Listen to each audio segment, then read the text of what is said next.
Good afternoon. What's going on, everybody? Thank you for tuning into my channel. So today we're going to talk about more ways that we can exercise or move right in the comfort of your own home. So you can tell today I'm not in the normal space that I train out of. That's because I wanted to highlight the fact that all of this stuff can be done literally anywhere. It takes very little equipment. And in today's video, we're going to talk about movement terminology. All we need is a clear open spot and your body, and that's about it. Now, movement terminology looks like a few different things from the outside looking in. Today, more specifically, what I'm going to show you is spinal waves. The reason why we call this movement terminology is because this container allows us to introduce some terminology and some concepts, so that way we can begin to get familiar with certain phrases or words, so that way we can start to identify certain things.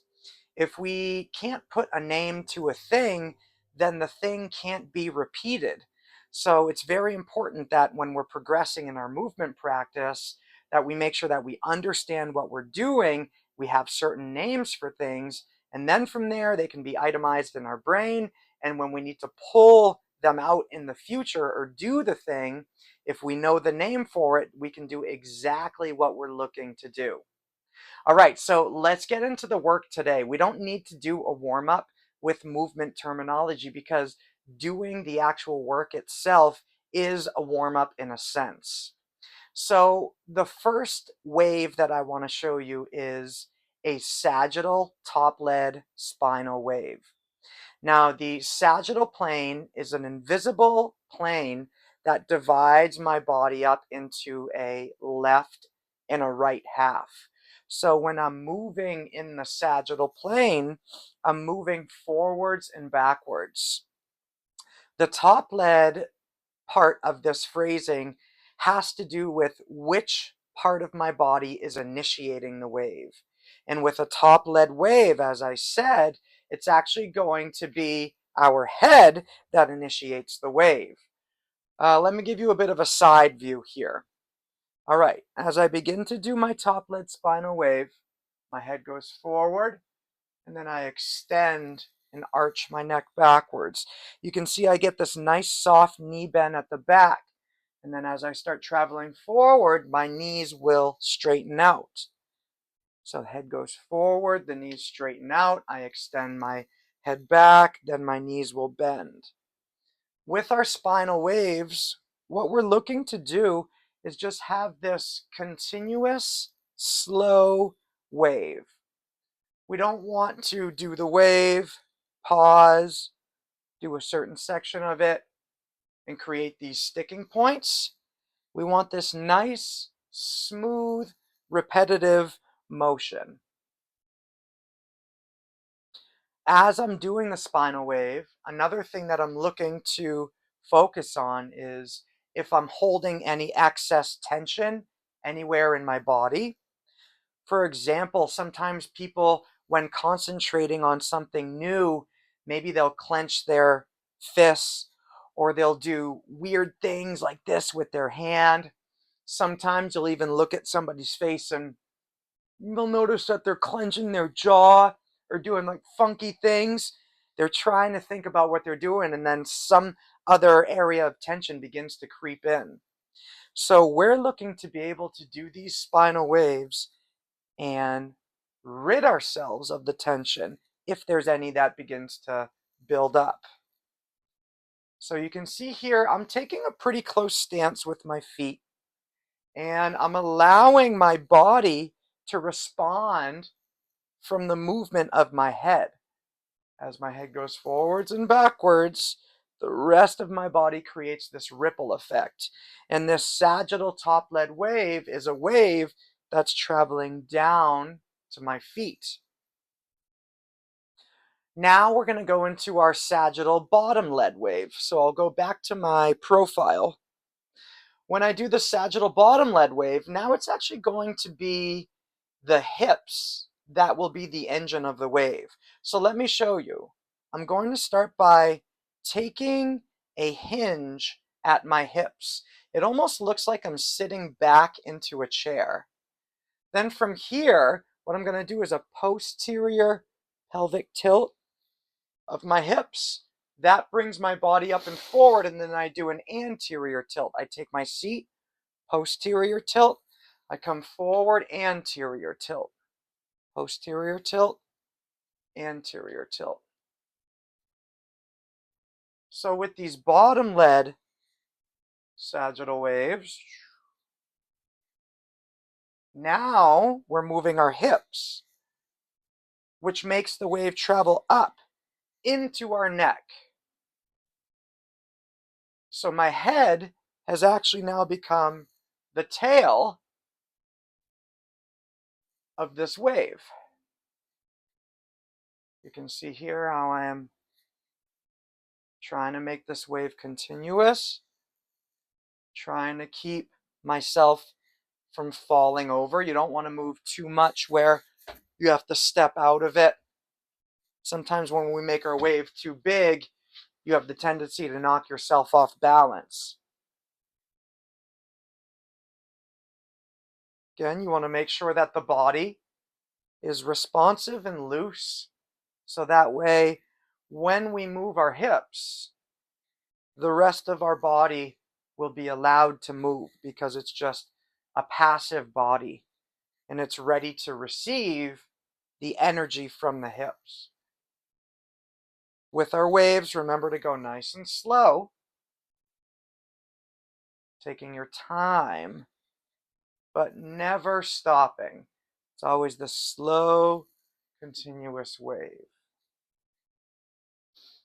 Okay, now, when we're first learning these spinal waves, the best thing that you want to do is you want to start by picking one wave.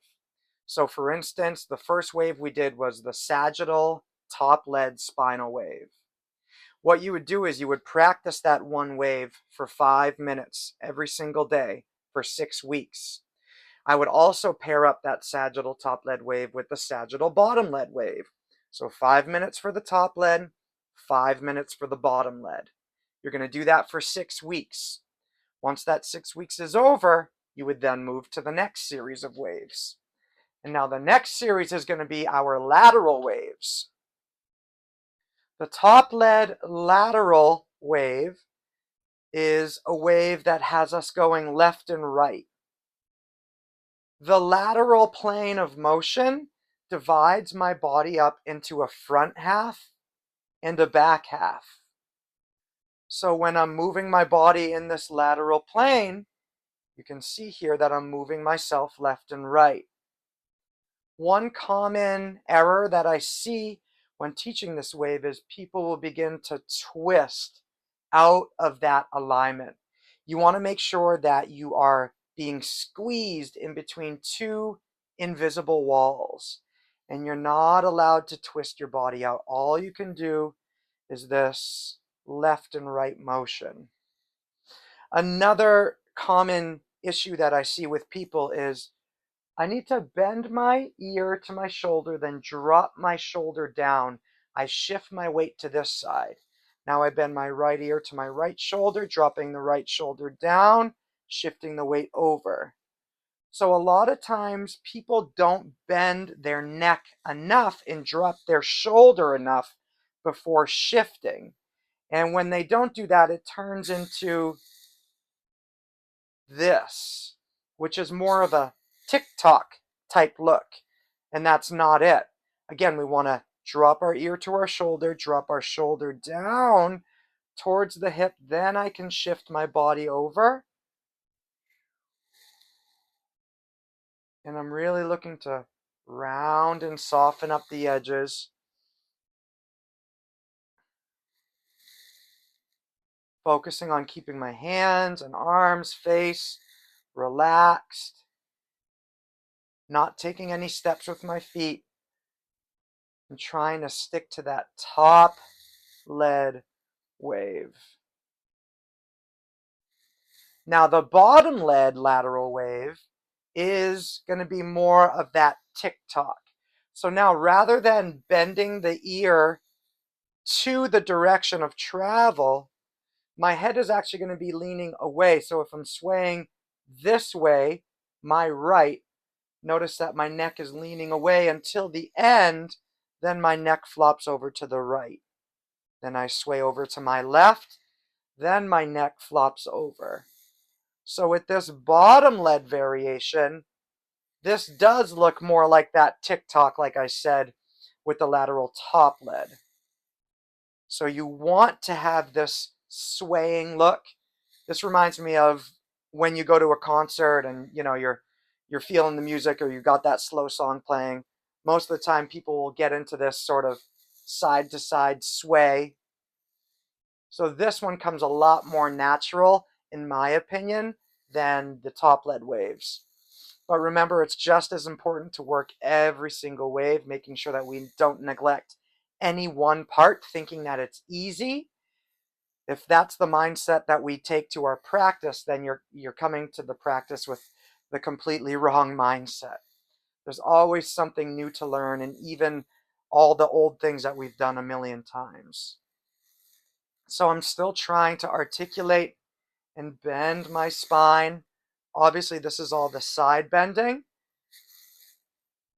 And once again, with those lateral waves, you would practice the top lead lateral wave for 5 minutes. You would practice the bottom lead lateral wave for 5 minutes. You would do that for another 6 weeks. So your first 6 weeks, you're just practicing those sagittal waves. The second 6 weeks, you're just practicing the lateral waves. The third and final wave that I'm going to show you today is the transversal wave. So the transversal plane has us rotating on axis. Imagine our spine doing something like this.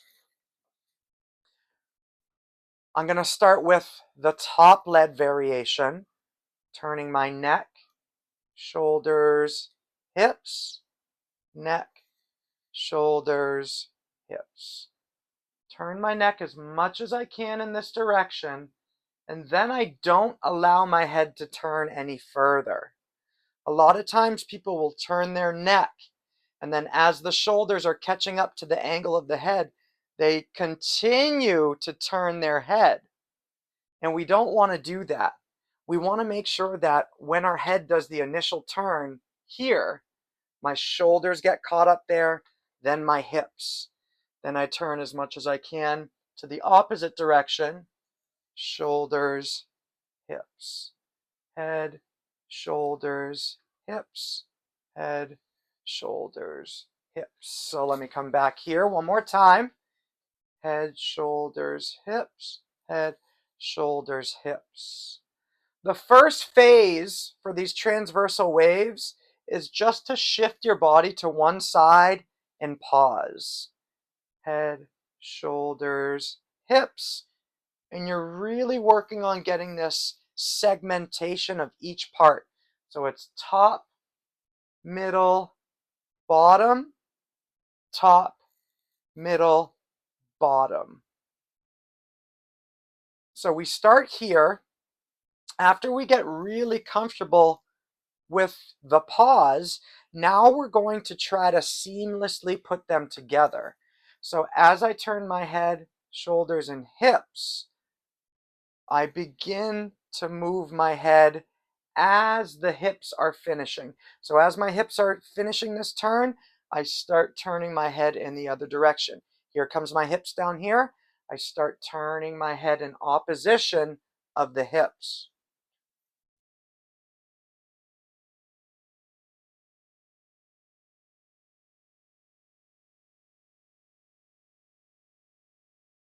Again, don't just start with this variation. Take the time to do the first phase where we pause on one end, head, shoulders, hips, and pause. Once you get comfortable with that, then you can start to blend it all together. But it's all about enjoying the process, everyone. If you're trying to just rush this stuff and learn it just to learn a new trick, that's not good. That's not what we're looking for. Part of the fun of this practice is to do something over and over again. Get those repetitions in, really embody what you're doing so you can truly understand it. Now, the final one is going to be bottom lead. It's hips, shoulders, head, hips, shoulders, head, hips, shoulders, head, hips, shoulders, head, hips, shoulders, head, hips, shoulders. Now let's blend it together. Hips, shoulders, head, hips, shoulders, head. So as my head is finishing the turn, my hips start turning away from my head.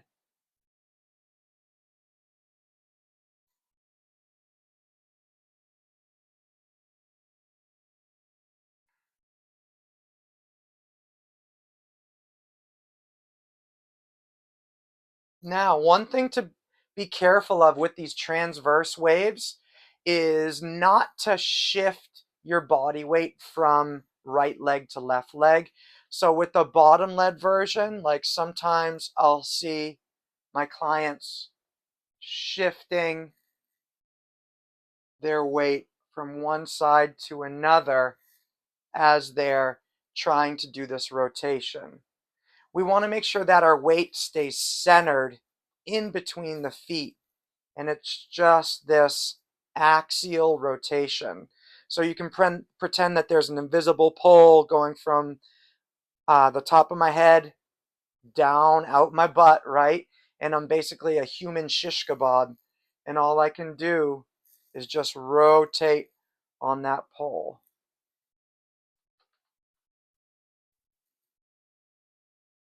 So this is our bottom lead transversal wave.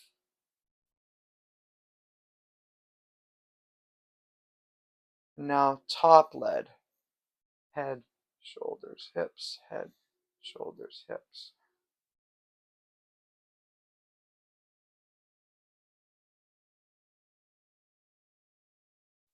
All right, so there you have it. Those are the three spinal waves. We have our sagittal top and bottom lead, we have our lateral top and bottom lead, and we have our transverse top and bottom lead spinal waves. So the goal is that you practice all of these waves in isolation. Start with the sagittals, do it for 6 weeks, then go to the lateral, do that for another 6 weeks, then go to the transverse waves, do that for another 6 weeks. The next video that I upload will be a continuation on this video, and I'm going to show you how to start to incorporate them together, starting to get closer to those improvised flows. Make sure you watch a video that's on the screen right now to learn more ways to exercise at home, how to introduce movement into your everyday life. As always, this is Mini Movement Man saying be kind to one another and move well. Peace.